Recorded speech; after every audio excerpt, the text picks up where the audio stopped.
안녕하세요. 유재송 목사입니다.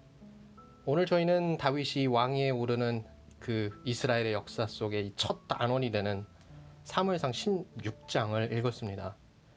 참고로 다윗이 이제 왕위에 오르는 이야기는 사무엘상 16장으로부터 시작해서 사무엘하 5장까지 쭉 이어지는데요. 성서학자들 같은 경우에는 이 이야기를 다윗의 왕위 획득사 이렇게 부르기도 합니다. 오늘 본문은 그 다윗의 왕위 획득사에서 특별히 다윗이 처음 구약의 역사 속으로 들어올 때 있었던 몇 가지 일화들, 그 일화들 가운데서 두 가지를 소개하고 있는데요. 첫째는 사무엘 선지자가 다윗에게 기름을 붓는 것이고요. 그 다음은 다윗이 궁중의 음악 치료사로 사울에게 불림받은 것입니다. 오늘 본문에는 소개되지 않았지만 나머지 하나가 바로 다음 장인 17장에서 소개되고 있는 이 골리앗과 다윗의 전투입니다. 저는 이 같은 세 가지 일화 중에서 오늘 본문에서 소개하고 있는 첫 번째 일화, 바로 이 사무엘 선지자가 다윗에게 기름을 붓는 것, 이것을 좀 초점 맞추고 함께 묵상해 보면 좋겠는데요. 이 이야기는요, 사무엘이 사울의 몰락으로 인해서 새로운 왕을 찾아 나서는 것으로 시작합니다. 저희가 잘 알다시피 사무엘은 이 라마 출신의 선지자죠. 그러니까 베냐민 지파 경계 안에 있었던, 어떻게 보면 베냐민 지파 그 마을의 주민이라고 할 수 있습니다. 그러니까 출신 배경이 사울과 같은 것이죠. 사울과 같은 이 베냐민 지파 사람들은요, 그런데 이 상대적으로 적대적인 관계에 있었던 지파 사람들, 그런 마을 주민들이 있었습니다. 그게 바로 이 베들레헴 사람들이었죠. 그렇기 때문에 이 사무엘도 이 베냐민 지파, 이 베냐민 마을의 주민으로서 이 베들레헴에 잘 가지 않았습니다. 실제로 오늘 본문을 보면 이 베들레헴의 장로들이 사무엘이 오니까 막 상당히 반색하는 것을 보여줍니다. 물론 이제 사무엘이 길갈에서 아말렉 왕을 이제 단칼에 벤 소문 때문일 수도 있겠지만, 어쨌든 그 두 마을 주민들, 이 주 마을 주민들 사이에는 이 왕래가 서로 없었고 서로 굉장히 적대적인 관계에 있었습니다. 그러다 보니까 이 사무엘이 이스라엘 땅을 떠나서 이 유다 땅, 특별히 이 베들레헴으로 이렇게 은밀하게 도유해 왔다. 이 사실 자체만으로도 상당히 이례적인 일이라고 할 수 있습니다.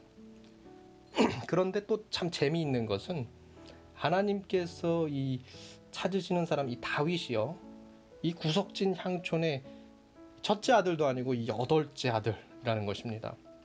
오늘 본문을 보면 참 하나님의 눈이요, 너무나 바쁜 모습을 봅니다. 이 하나님의 눈이 사무엘을 통해서 막 쉴 새 없이, 정말 쉴 새 없이 어느 누구도 주목하지 않을 것 같은 사람, 정말 구석진 한켠에 있는 그 사람을 향해서 막 파고드는 것을 보게 됩니다. 이스라엘 땅을 벗어나서 유다 땅으로, 이 베들레헴 성읍의 장로들을 벗어나서 이새가 기거하는 변방 이 마을로, 이새의 7 아들들을 차례로 벗어나서 양떼를 치러 저 목장에 나가 있는 이 다윗에게로 이 하나님의 눈이 쉴 새 없이 움직이는 것을 저희는 오늘 이 첫 번째 일화에서 보게 됩니다. 도대체 정말 얼마나 더 저희가 꽁꽁 숨어야, 또 얼마나 더 경계 밖으로 벗어나야 하나님의 눈으로부터 벗어날 수 있는 것일까요? 오늘 본문은 아주 분명하게 말씀합니다. 하나님께서 찾으시는 사람은 결코 그분의 눈으로부터 벗어날 수 없다고 말입니다. 요즘 정말 참 찾는 이가 없죠. 찾으러 오는 이도 없습니다.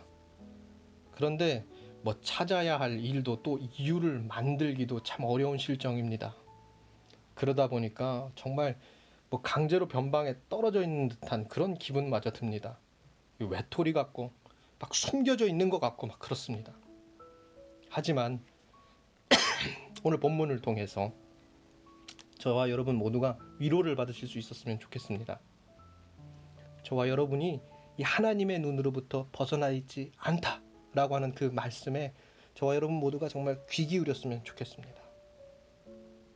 그래서 이 다윗을 찾기 위해서 자신의 이 사사를 도유시키신 그 하나님을 오늘 이 5분 말씀 묵상이라고 하는 도구를 통해서 찾아오시는, 저와 여러분의 삶에 찾아오시는, 도유하시는 그 하나님을 만나시는 저와 여러분 모두가 될 수 있기를 주님의 이름으로 축원합니다.